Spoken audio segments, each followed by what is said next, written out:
கிறிஸ்துவில் பிரியமான சகோதர சகோதரிகளே, திரித்துவம் வேதத்தில் உள்ளதா?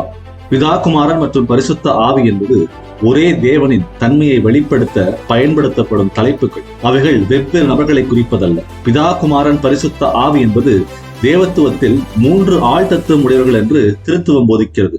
நம்மை கடைசி நாளில் நியாயந்தீர்க்கும் வேத வசனம் என்ன சொல்கிறது என்பதை ஆராய்வோம். ஏசாயா 9:6.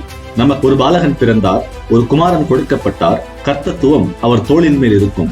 அவர் நாமம் அதிசயமானவர், ஆலோசனை கர்த்தா, வல்லமையுள்ள தேவன், நித்திய பிதா, சமாதான பிரபு எனப்படும். இந்த வசனம் மேசியாவாகிய இயேசு கிறிஸ்துவை பற்றி எழுதப்பட்ட தீர்க்க தரிசன வசனம். நமக்கு பாலகனாக பிறந்த குமாரனுடைய நாமம் இயேசு என்று நாம் அனைவரும் அறிவோம்.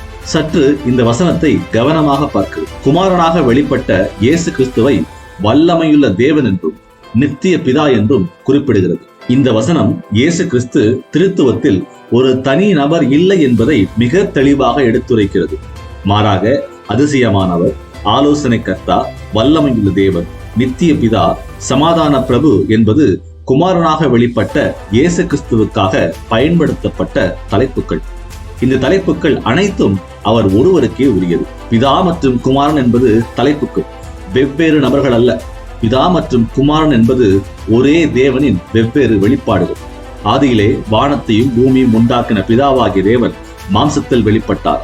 இன்று நமக்குள் பரிசுத்த ஆவியானவராக வாசம் செய்கிறார். அந்த ஒரே தேவனின் நாமம் இயேசு. குமாரனாகிய இயேசுவே ஒரு உண்மையான தேவனின் வெளிப்பாடு. அவரே பிதாவும் ஆவார். மத்தேயு 28:19.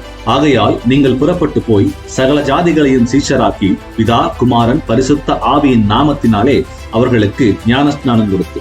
திருத்துவத்தை போதிப்பவர்களும் அதை விசுவாசிப்பவர்களும் அடிக்கடி பயன்படுத்தும் ஒரு வசனம். பிதா, குமாரன் மற்றும் பரிசுத்த ஆவியின் நாமங்களில் அல்ல, நாமத்தில் என்று ஒருமையில் எழுதியிருப்பதை கவனியுங்கள். இந்த தலைப்புகள் பொருந்தக்கூடிய ஒரு நாமம் இருக்கிறது.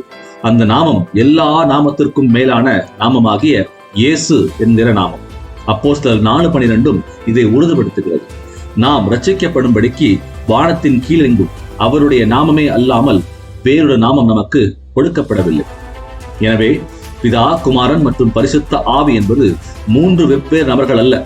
ஆனால் ஒரே தேவனாகிய கர்த்தர் தம்மை 3 வழிகளில் வெளிப்படுத்தி காட்டியிருக்கிறார். பரிசுத்த வேதம் முழுவதும் ஒரே தேவன் என்பதை வலியுறுத்தி கொண்டே வருகிறது. இயேசுவே அந்த வெளிப்பாட்டின் முழுமையாக இருக்கிறார். மனிதனால் உருவாக்கப்பட்ட கோட்பாடுகளால் வஞ்சிக்கப்பட வேண்டாம். தேவனுடைய வார்த்தையை நிதானித்து உங்கள் ஆத்துமாக்களை காத்துக் கொள்ளுங்கள்.